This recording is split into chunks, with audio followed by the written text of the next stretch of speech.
قومك من قبل أن يأتيكم عذاب أليم قال يا قوم إني لكم نذير مبين أن اعبدوا الله واتقوه وأطيعون يغفر لكم من ذنوبكم ويؤخركم إلى أجل مسمى إن أجل الله إذا جاء لا يؤخر لو كنتم تعلمون قال رب إني دعوت قومي ليلا ونهارا فلم يزدهم دعائي إلا فرارا صدق الله العظيم وصدق رسوله النبي الكريم ونحن على ذلك من الشاهدين والشاكرين والحمد لله رب العالمين إن الله وملائكته يصلون على النبي يا أيها الذين آمنوا صلوا عليه وسلموا تسليما اللهم صل على محمد وعلى آل محمد كما صليت على إبراهيم وعلى آل إبراهيم إنك حميد مجيد اللهم بارك على محمد وعلى آل محمد كما باركت على إبراهيم وعلى آل إبراهيم إنك حميد مجيد الحمد لله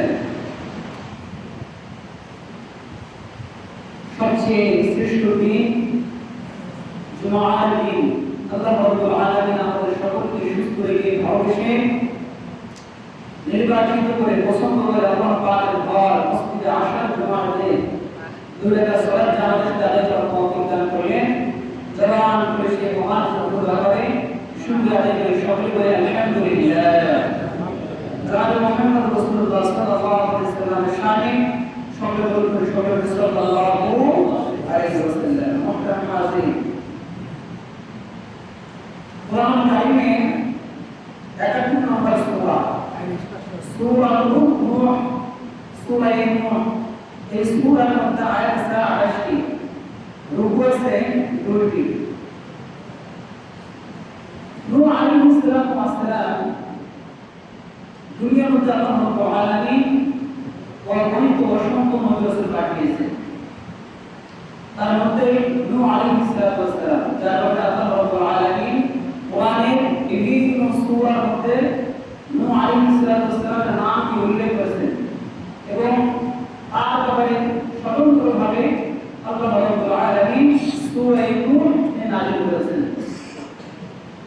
নূহ আলাইহিস সালাম তিনি সহজ সরল লিখেছিলেন সহজ সরল লিখেছিলেন আমি আপনাদের সামনে কোরআন কারীম থেকে এখানে 10টা আয়াত বা 28টা আয়াত আছে সূরা নূহ থেকে আমাদের কিছু শিক্ষা আছে কি আছে শিক্ষা দীক্ষা আছে সেগুলো আমাদেরকে গ্রহণ করতে হবে নূহ আলাইহিস সালাম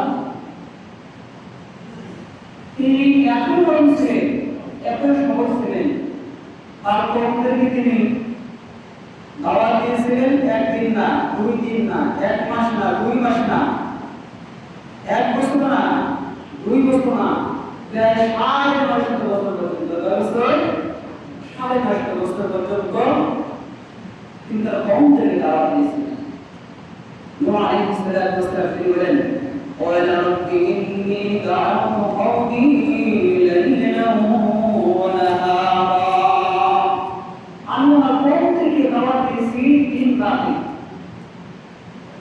দিন আসলে আমাদের হচ্ছে কাফির হচ্ছে বিভিন্ন জায়গায় এই মসজিদে দাওয়াতের কাজগুলো হচ্ছে শুধু এতটুকুই না বরং তিনি দিন রাতে বাড়িতে বাইরে গিয়ে দাওয়াত দিয়েছেন বাড়িতে বাইরে গিয়ে দাওয়াত দিয়েছেন আল্লাহ রাব্বুল আলামিন সূরা নূহের প্রথম আয়াত বলতে বলেন ইন্না আরসালনা নূহান ইলা কওমিহি আনযির কওমাকা মিন ক্বাবলি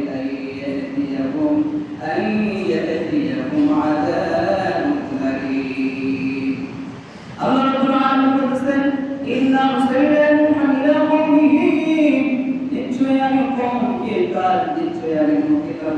করেছি আমি কওমাকা তোমার কওম থেকে ভয় দেখাও মিন ক্বাবলি ইয়াহুম আযাবুন আলীম তাদের কাছে ভয়ানক শাস্তি আসার আগে আল্লাহ রাব্বুল আলামিন বলেছেন ক্বালা ইয়া কওমি ইন্নী লাকুম নাযীরুম মুবিন নূহ আলাইহিস সালাম বলেছেন হে কওম ইন্নী লাকুম নাযীরুম মুবিন আমি তোমাদের জন্য ভয় প্রদর্শনকারী নূহ আলাইহিস সালাম কওমকে এক বছর না 2 বছর না 9.5 বছর পর্যন্ত আওয়াজ দেওয়ার পরে মাত্র তাফসীরে কিতাবের মধ্যে আসছে 80 থেকে 83 জন দাওয়াত গ্রহণ করছে কতজন 80 থেকে 83 জন আর দাওয়াত দিয়েছে কতদিন 9.5 বছর মানে প্রায় 1000 বছর এটা কত বছর 1000 বছর নূহ আলাইহিস সালাম বছরে কেমন ছিল চিন্তা করেন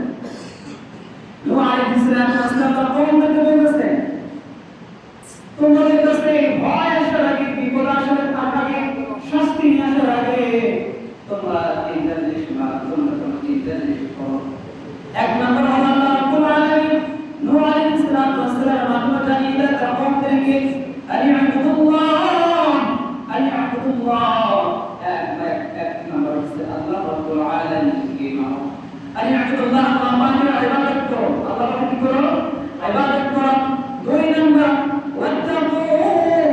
আল্লাহ রাব্বুল আলামিনকে ভয় করো তিন নম্বর আমি আল্লাহর পক্ষ থেকে নবী আমার অনুগত করো তিনটা বিষয় এই তিনটা বিষয় তোমরা মানো কয় বিষয় তিনটা বিষয় এই তিনটা বিষয় যদি তোমরা মানো আল্লাহ রাব্বুল আলামিন তিনি বলতেছেন ওয়ায়াগফির লাকুম যুনুবাকুম তাহলে আল্লাহ রাব্বুল আলামিন يغفر لكم من ذنوبكم ويغفركم إلى أجل مسمى يغفر لكم من ذنوبكم এই তিনটা জিনিস তোমরা মানবে তোমাদের নিকট কোনো আযাব আসবে না শাস্তি আসবে না يغفر لكم من ذنوبكم আল্লাহ রাব্বুল আলামিন তোমাদের জীবনের যে গুনাহগুলো আছে সব আল্লাহ পাক ক্ষমা করে দেবেন সবগুলো গুনাহ মাফ করে দেবেন ক্ষমা করে দেবেন আল্লাহ রাব্বুল আলামিন বলেন يغفركم إلى أجل مسمى إن أجل الله إذا جاء لا يؤخر لو كنتم تعلمون إن أجل الله إذا جاء لا يؤخر ويغفركم إلى أجل مسمى তোমাদেরকে অপেক্ষা করা হবে নির্দিষ্ট সময় পর্যন্ত إن أجل الله إذا جاء لا يؤخر তবে নিশ্চয় আল্লাহ রাব্বুল আলামিনের নির্ধারিত সময় যখন আসবে لا يؤخر কোনো দেরি করবে না لو كنتم تعلمون যদি তোমরা জানতে যদি তোমরা করতে জানতে এই তিনটা জিনিস আমাদেরকে মানতে হবে কয়টা জিনিস তিনটা জিনিস এক নম্বর হলো আমরা আল্লাহ পাকের ইবাদত করতে হবে আল্লাহ পাকের কি করতে হবে ইবাদত করতে হবে আল্লাহ পাকের ইবাদত ছাড়া আমাদের কোনো উপায় নেই আমাদের কোনো উপায় আছে বলেন কোনো উপায় নেই আল্লাহ পাকের হুকুম মানা নামাজ পড়তে যা আছে হজ যাকাত রোজা সব আমাদেরকে আদায় করতে হবে সব আদায় করতে হবে দুই নম্বর ভক্তা ওহু আল্লাহকে ভয় করতে হবে আল্লাহকে ভয় করতে হবে আল্লাহ সাল্লাল্লাহু তার বস্তুতি করা যাবে না মাতামাতি করেন যাবে না কোন বাদশা কোন মন্ত্রী কোন চেয়ারম্যান কোন মিনিস্টার যে হোক না কেন প্রাণ নিকট আমাদের মাতামাতি করা যাবে একমাত্র মাতামাতি করতে হবে কার নিকটে আওয়াজ করে কার নিকটে আল্লাহ নিকটে ওয়াতিয়ু নূহ আলাইহিস সালাম বলে ওয়াতিয়ু আমি আল্লাহর পক্ষ থেকে প্রেরিত নবী রাসূল সুতরাং আমি যে কথাগুলো বলবো এই কথাগুলো না এই কথাগুলো কি করো মানো নূহ আলাইহিস সালাম তার কওমকে দাওয়াত দিতে একসময় নূহ আলাইহিস সালামকে কওমের লোকেরা কাফেররা নূহ আলাইহিস সালামকে ধরে হাতের মধ্যে বেড়ি লাগিয়ে পায়ের মধ্যে বেড়ি লাগিয়ে নূহ আলাইহিস সালামকে এমন রক্তাক্ত করলেন নূহ আলাইহিস সালাম বেহুশ হয়ে গেলেন বেহুশ হয়ে যাওয়ার পরে নূহ আলাইহিস সালাম যখন জ্ঞান পেলেন আবার একটু দাওয়াত দেওয়া শুরু করে দিলেন আল্লাহু আকবার নূহ আলাইহিস সালাম তার কওমকে দাওয়াত দেন দাওয়াত দিতে যখন ভক্ত হয়ে যায় আল্লাহ রাব্বুল আলামিনকে নূহ আলাইহিস সালাম বলতেছেন আল্লাহ আমি আর পারতেছি না আমার ধৈর্য বলে না আল্লাহ একটা কিস্তি তৈরি করে একটা নৌকা তৈরি করো। ওই নৌকা তৈরি করে কি করবো? একটা নৌকা বানা। নূহ আলাইহিস সালাম তিন তারা একটা নৌকা তৈরি করলেন। তৈরি করার পরে তখন নূহ আলাইহিস সালামের এই নৌকাকে দেখে যারা ঈমান আনলেন, যারা ঈমান গ্রহণ করে না, নূহ আলাইহিস সালামের নৌকাকে দেখে এই কিস্তিকে দেখে তারা হাসা শুরু করে দিলেন যে নূহ কি করতেছে, নূহ কি করতেছে। নূহ আলাইহিস সালাম বলতেছে, দেখো তোমরা এখন ঈমান নিয়ে আসো, এক আল্লাহকে মানো, মূর্তি পূজা, পাথর পূজা, যে সমস্ত পূজাগুলো আছে সব করে ছেড়ে দাও। সামনে পূজা আসছে, তাই না? হিন্দুরা কিন্তু ওরা কিন্তু প্রস্তুতি গ্রহণ করতেছে, আর আমাদের মুসলমান ভাইরা তারাও কিন্তু অনেকে এখন থেকে প্রস্তুতি গ্রহণ করতেছে যে হিন্দুদের পূজার মধ্যে গান হবে, নাচ হবে, মূর্তি আসবে, সেগুলো দেখার জন্য যাবে। বলেন থেকে আমাদের মুসলমান হিসেবে সেখানে আমরা যাওয়া ঠিক হবে কি বলেন? তারা কি কখনো আমাদের কোন ঈদের মধ্যে, মসজিদের মধ্যে কখনো আসে? কথা বলতে কখনো আসে? আসে না। তাহলে আমরা মুসলমানের সন্তান হয়ে মুসলমানের ঘরে জন্মগ্রহণ করার পরেও আমরা সেই জায়গার মধ্যে যাই, আমাদের ঈমান থাকবে? কথা বলেন, আমাদের ঈমান থাকবে? এজন্য সকলকে ওদের আহ্বান জানাবো, সামনে যে পূজা আসতেছে এই পূজার মধ্যে আমাদের সন্তানদেরকে পূজা উপলক্ষে কোনো কিছু সেখান থেকে ক্রয় করে দেবো না, এবং সেই জায়গার মধ্যে আমরা গিয়ে নিজের ঈমানকে আমরা হরণ করবো না। মুসা আলাইহিস সালাম তার কওমকে বলতেছে, দেখো সামনে একটা বিশাল বড় তোমাদের একটা আযাব আসবে, একটা মহাকাল আসবে, যে মহাকালের মধ্যে তোমরা সকলেই ডুবে যাবে, তোমরা সকলেই ডুবে যাবে, সকলে ধ্বংস হয়ে যাবে। মুসা আলাইহিস সালামকে তারা কওমরা বলে, নূহ আলাইহিস সালামকে তারা কওমরা বলে, নূহ আমরা এতদিন দেখলাম আমরা যে মরুভূমির মধ্যে আছি, কোনো বৃষ্টি নাই, আমাদের আশেপাশে সমস্ত জায়গার মধ্যে পানি নাই, নূহ বলো কি এটা আমাদের বিশ্বাস হয় না? নূহ আলাইহিস সালামের কথা তারা বিশ্বাস করলো না। নূহ আলাইহিস সালাম যে তিন তালাকে নূহ বলেছিল কাফিররা কর্তৃপক্ষ এই বলেন কোন কার মধ্যে চলো আমরা সবাই গিয়ে সেখানে আমরা মল ত্যাগ করি, সেখানে কি করি? মল মূত্র ত্যাগ করি। যাওয়ার পরে নূহ আলাইহিস সালাম সেই তিন তালা নৌকার মধ্যে মল মূত্র তারা যখন সেখানে একটা টয়লেট বানাইলো, এরকম সবাই গ্রামের টয়লেট করতে করতে এক সময় তিন তালা যে নৌকা ছিল পুরোটাই বরফ হয়ে গেছে। পুরোটা কি হয়ে গেছে? বরফ হয়ে গেছে। মুসা আলাইহিস সালাম আল্লাহকে বলছে, আল্লাহ এটা কেমন হলো? তখন আল্লাহ রাব্বুল আলামিন নূহ আলাইহিস সালাম তারা বলতেছে, নূহ আলাইহিস সালাম আল্লাহ রাব্বুল আলামিন বলেন, নূহ তারা আমার সাথে চালাকি করতেছে, ওমা করুল্লাহ আল্লাহু ফারুল মাকিরিন, তারা যে আমার সাথে চালাকি করতেছে, আমাকে যে কি ধোঁকা দিতেছে, তারা মনে করতেছে যে তারাই চালাক, আমি তার থেকে বেশি চালাক, তারা যেন আমার সাথে করতেছে, আমি তাদের সাথে মশারি করতেছি। দাঁড়াও, তাই আল্লাহ আপনার সাথে কেমন করে মশারি করবেন তাদের সাথে? তখন আল্লাহ রাব্বুল আলামিন নূহ আলাইহিস সালামকে বললেন যে নূহ তুমি খালি দেখো সামনে কি হইতেছে, আপনি দেখেন সামনে কি হইতেছে। এক রাতারাতি ওই নূহ আলাইহিস সালামের কওমের যে সমস্ত লোকেরা আল্লাহর প্রতি ঈমান নিয়ে আসে নাই, তাদের পুরো শরীরের মধ্যে পছন্দ হয়ে গেছে, তাদের পুরো শরীরের মধ্যে ঘা। তখন একজন বৃদ্ধ ব্যক্তিকে কওমের লোকেরা টয়লেট করার জন্য নূহ আলাইহিস সালামের নৌকার মধ্যে নিয়ে গেলেন।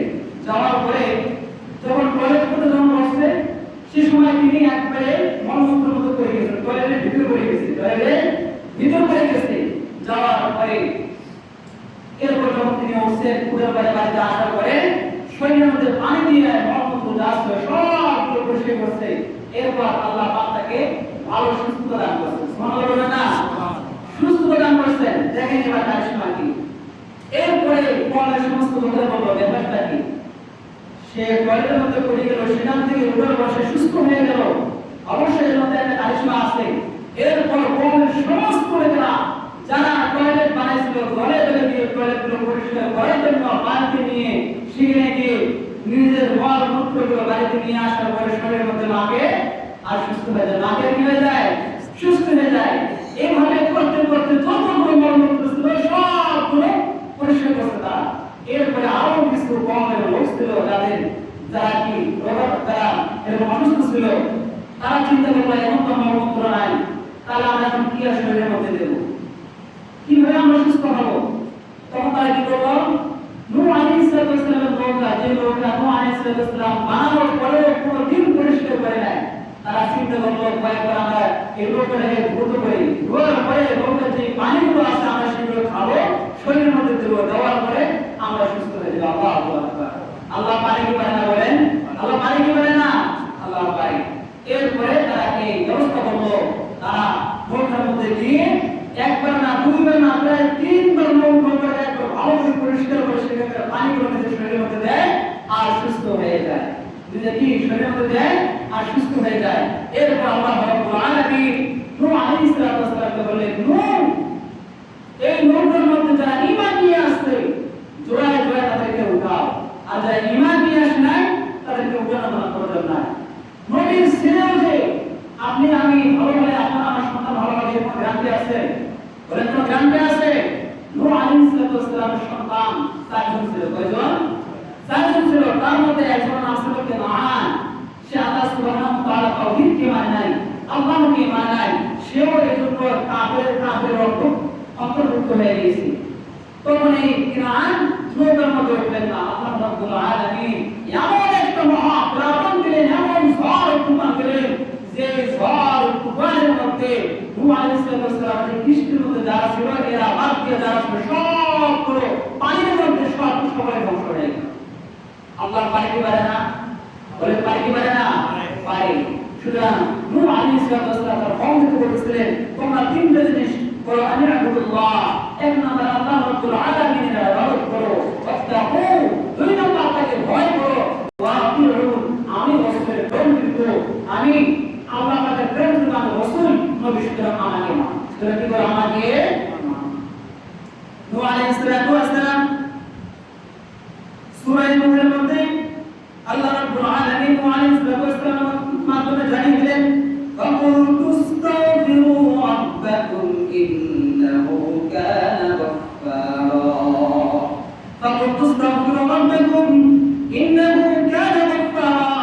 এখানে আমাদের জন্য একটা আমল আছে, আপনি আমি আল্লাহ রাব্বুল আলামিনের জন্য ইস্তিগফার করি। ফাকুলতু আস্তাগফিরু রাব্বাকুম ইন্নাহু কানা গাফফারা। আস্তাগফিরুল্লাহ, আস্তাগফিরুল্লাহ, এই তওবা করে আল্লাহ রাব্বুল আলামিন আপনার আমার জীবনের যত গুনাহ আছে সব গুনাহ আল্লাহ রাব্বুল আলামিন ক্ষমা করে দিবেন। শুধু ক্ষমা করে দেন, আল্লাহ রাব্বুল আলামিন বলেছেন, ইরসিলিস সামা'a আলাইকুম মিদরারা ওয়া ইমদিদুকুম বিআমওয়ালিন ওয়া বানিনা ওয়া ইয়াজআল লাকুম জান্নাতিন ওয়া ইয়াজআল লাকুম আনহারা। আল্লাহ রাব্বুল আলামিন বলেছেন, যে বান্দা বান্দী ইস্তিগফার পাঠ করবে, আস্তাগফিরুল্লাহ, আল্লাহ আমি গুনাহ করেছি, অনেক গুনাহ করেছি, আমি আপনার কাছে ক্ষমা চাই, আপনি আমাকে ক্ষমা করে দিন। আল্লাহ রাব্বুল আলামিন বলতেছেন, যারা এই তওবা করবে, যারা ইস্তিগফার পাঠ করবে, আল্লাহ রাব্বুল আলামিন বলতেছেন, ইরসিলিস সামা'a আলাইকুম মিদরারা। যেই তওবার মধ্যে দুর্ভিক্ষ থাকবে, যে বৃষ্টি হচ্ছে না, যারা এই আস্তাগফিরুল্লাহ বলে ইস্তিগফার পাঠ করবে, আল্লাহ রাব্বুল আলামিন তাদের উপর দৃষ্টি বর্ষণ করবেন। সুবহানাল্লাহ। দুই নাম্বার আল্লাহ রাব্বুল আলামিন বলেন, ওয়া ইমদিদুকুম বিআমওয়াল, যাদের মালের প্রয়োজন, যাদের সম্পদ নাই, আল্লাহ রাব্বুল আলামিন তাদেরকে মাল দান করবেন।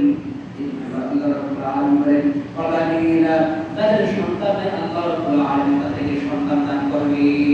যাদের সন্তান নাই তাদেরকে সন্তান দান করবে। আল্লাহ রাব্বুল আলামিন আরো বলেন, ওয়া ইয়াজআল লাকুম জান্নাতিন ওয়া ইয়াজআল লাকুম আনহারা। আল্লাহ রাব্বুল আলামিন তাদেরকে জান্নাত দান করবেন, যে জান্নাতের নিচ দিয়ে থাকবে, সুবহানাল্লাহ, যে জান্নাতের নিচ দিয়ে নহর বয়ে যাবে, যেই নহরের পানিগুলো মধুর থেকে মিষ্টি হবে। সুবহানাল্লাহ। এরকম আমাদেরকে নিয়ামত প্রদান করবেন। আমরা এই নিয়ামত চাই কি চাই না? সবাই বলে চাই কি চাই না? তাহলে আমাদের সকলকে আস্তাগফিরুল্লাহ বলেন, সবাই আস্তাগফিরুল্লাহ, আস্তাগফিরুল্লাহ আমরা সকলেই পাঠ করব, সব সময় পাঠ করব। অনেক ফজিলত, অনেক ফজিলত। আস্তাগফিরুল্লাহ আপনি আমি যত পাঠ করব, আপনার আমার আপনি আমি তত আল্লাহ পাক আপনাকে আমাকে বিপদ থেকে রক্ষা করবে। আপনি যত ইস্তিগফার পাঠ করবেন, আস্তাগফিরুল্লাহ, আল্লাহ রাব্বুল আলামিন আপনার সন্তানের মধ্যে মানবত বরকত দান করবে, আপনাকে আমাকে জান্নাত দান করবে, আপনার হায়াতের মধ্যে বরকত দান করবে। আল্লাহ পাক আপনাকে আমাকে অ্যাক্সিডেন্ট থেকে আপনাকে আমাকে হেফাজত করবে। এই আস্তাগফিরুল্লাহ আমরা সবাই করব ইনশাআল্লাহ। ইনশাআল্লাহ। আল্লাহ রাসূল মুহাম্মদ সাল্লাল্লাহু আলাইহি ওয়াসাল্লাম তিনি কোন গুনাহ করেছেন কোনদিন বলে কোন গুনাহ করেছেন? এরপরে তিনি প্রত্যেকটা দিনে 100 বার করে আস্তাগফিরুল্লাহ পাঠ করতেন। কতবার? 100 বার। আপনি আমি কত পাঠ করি বলেন? কত পাঠ করি? পাঠ করি আপনি আমি করি না। অবশ্য আপনার আমার চোখ দুটো বন্ধ করলে আপনি জীবনে কত গুনাহ করেছি, ছোটতে কত গুনাহ করেছি, কত মানুষের আমরা না জেনে না বুঝে অন্যায় ভাবে আমরা কত হক লেগে গেছি। আমরা তো এজন্য করছি কি বলেন বলেন? এজন্য আল্লাহর কাছে আপনি আমি তওবা করব, বেশি বেশি করে ইস্তিগফার পাঠ করব। আল্লাহ রাব্বুল আলামিন আমাদের সকলকে বেশি বেশি করে ইস্তিগফার পাঠ করার তৌফিক দান করুন। আর আরেকটা সবচেয়ে বড় কথা হলো সেটা হলো হযরত নূহ আলাইহিস সালাম তার কওমের মধ্যে আল্লাহ রাব্বুল আলামিন শাস্তি আসার আগে তার কওমের জন্য তিনটা কথা, তিনটা বার্তা জানিয়ে দিলেন। একটা হলো আল্লাহ আল্লাহ পাকের ইবাদত করার জন্য। এই আল্লাহ পাকের ইবাদত আপনি আমি যতদিন জীবিত থাকবো, যতদিন আপনার আমার জবান আপনার আমার বিশ্বাস থাকবে, ততদিন পর্যন্ত এক আল্লাহ রাব্বুল আলামিনের ইবাদত করব ইনশাআল্লাহ। দুই নাম্বার ওয়াত্তাকুহু, আল্লাহকে ভয় করব, হারাম খাবো না, মিথ্যা কথা বলবো না, চোরাচারি করবো না, গীবত শিরক করবো না, আপনি কারো অন্যায় ভাবে মাল কি করবো না, লুণ্ঠন করবো না, ভক্ষণ করবো না, ইতিমধ্যে মালকে ভক্ষণ করবো না। আপনাকে আমাকে সুদ থেকে বেঁচে থাকতে হবে, আপনাকে আমাকে গীবত থেকে বেঁচে থাকতে হবে। এই সমস্ত জিনিস থেকে বেঁচে থাকার মানে হচ্ছে ওয়াত্তাকুহু, আল্লাহকে ভয় করা। আগে ভয় করেন আল্লাহকে ভয় করা, জিনা থেকে বেঁচে থাকা, সব সৃষ্টি থেকে বেঁচে থাকবেন ইনশাআল্লাহ। তিন নম্বর ওয়াতিউন, নূহ আলাইহিস সালাম আমাদের কথা বলা হয়েছে। আপনার আমার জিন্দেগির মধ্যে নূহ আলাইহিস সালামের কাহিনী, কিন্তু আপনি আমি মুহাম্মদ সাল্লাল্লাহু আলাইহি সাল্লামের আদর্শকে পেয়েছি। মুহাম্মদ সাল্লাল্লাহু আলাইহি সাল্লামের আদর্শকে আপনি আমি মানব। প্রিয় ভাইরা আমার, আমি এর আগেও বলেছি একটা গুনাহ সর্বদাই এই গুনাহ সর্বদাই গুনাহ লেখা হয়, সর্বদাই গুনাহ লেখা হয়। বলতে পারে কিসের গুনাহ লেখা হয়? বলতে পারবে? আপনি আমি কোরআন তেলাওয়াত করব, নামাজ পড়ব, চলব, ফিরব, সব জায়গায় আপনার গুনাহ লেখা হবে। কেন জানেন? মুহাম্মদ সাল্লাল্লাহু আলাইহি সাল্লামের যে সুন্নাতটা কর্তন করবে, যারা পরিপূর্ণ করবে, তাদের এই গুনাহটা নামাজ পড়েন, রোজা রাখেন, হজ করেন, যাকাত দেন, যে কোনো অবস্থায় থাকেন না কেন, ভালো কাজে থাকেন না কেন, আপনার আমার আমল নামার মধ্যে সওয়াবটা থাকবে না। এই যতদিন পর্যন্ত এক মুষ্টি পরিমাণ দাড়ি হবে না, ততদিন পর্যন্ত আপনার আমার আমল নামার মধ্যে গুনাহ লেখা হবে। কি লেখা হবে? গুনাহ লেখা হবে। এই প্রবলেম থেকে আমাদের থাকবে ইনশাআল্লাহ। নবী আলাইহিস সালাম তিনি বলেন, যারা সুন্নতের মধ্যে যারা কুর লাগায়, তারা যেন আমার পরিচয়ের মধ্যে তারা যেন কুর লাগায়, পরিচয়ের মধ্যে যেন কুর লাগায়। এজন্য সকলকে আমরা মুহাম্মাদের উম্মত, এজন্য মুহাম্মদ সাল্লাল্লাহু আলাইহি সাল্লামের আদর্শ নিয়ে আমরা থাকব ইনশাআল্লাহ। আল্লাহ রাব্বুল আলামিন আমাদের সকলকে যে কথাগুলো বললাম এর উপর আমল করতে হবে। আরেকটা বিষয় হলো, আমি এখানে খুতবা দিয়ে মুখস্থ, কি খুতবা দেই? আমি মুখস্থ খুতবা দেই। আমার ইমামতি করার বয়স প্রায় 20 বছর হবে। 20টা বছর থেকে আমি যখন ছাত্র জমা, তখন থেকে আমি মুখস্থ খুতবা দিই। অনেকে বুঝে না মুখস্থ খুতবা। আমি এর আগে একবার সবাই লাগাইছিলাম, দিনাজপুর যখন ছিলাম সবাই লাগাইছিলাম, সেখানেও আমার পিছনে অনেক বড় বড় আলেম ওলামারা নামাজ পড়ছে, আমি খুতবা মুখস্থ দিয়েছি। একটা খুতবা জুমার নামাজের জন্য 3 থেকে 4টা আয়াত পড়লে একটা খুতবা হয়ে যায়। 3 থেকে 4টা আয়াত পড়লে খুতবা হয়ে যায়। খুতবা না পড়লে সেটাও বোঝা যাবে। আমি এখানে আরবি খুতবা দেই, আমার আরবি খুতবা বানাবো। এই আরবি খুতবার মধ্যে আমি আজকে নূহ আলাইহিস সালামকে নিয়ে তার বিষয় নিয়ে আলোচনা করলাম। এই নূহ আলাইহিস সালাম আমার খুতবার মধ্যে 3-4টা আয়াত, যেগুলো একটা হাদিস নিয়ে একটা খুতবা হয়ে যায়। কি হয়ে যায়? খুতবা হয়ে যায়। অথচ এই খুতবা নিয়ে আলোচনা করে যে হুজুর শুধু একে খুতবা করে, ভাই একে খুতবাটা বানাই নিয়ে আসছে, প্রত্যেকটা দিন আপনাকে আলাদা আলাদা ভাবে খুতবা দেওয়ার কোনো প্রশ্ন আসে না। আপনাদের যেটা খুতবা দিলে সুন্নাত রাসূলের যেটা আদায় হবে, সেই সুন্নাত কি করে আদায় করি। যে কোনো বিষয়ে আমাদের আপনারা বলবেন, আমি এখানে থাকবো, আপনারা বলবেন, আমার বাইরে কোনো বিষয় আপনারা বলবেন না, এটা আমি পছন্দ করি না। বিরামপুর পুস্তকের মধ্যে এই যে খুতবা নিয়ে একটা আলোচনা করছে, আমাদের একজন বলতেছে যে হুজুর মনে হয় প্রত্যেকটা দিন আমাদের মসজিদে একই রকম খুতবা দেয়। আজ পর্যন্ত রানীগঞ্জ মসজিদের মধ্যে নামাজ পড়লাম, কেউ কোনো কিছু বলে খুতবা নিয়ে আলোচনা করতে পারবো না। আপনারা তো লাগলো, তো আপনি আমাকে বলবেন যে হুজুর খুতবা কি স্পষ্ট হয়েছে আমাদের মধ্যে। খুতবাকে মুখস্থ করে ভালো না দেখে দিলে ভালো বলে মুখস্থ দিলে কি, মুখস্থ দিলে একটা এনার্জি থেকে আলাদা,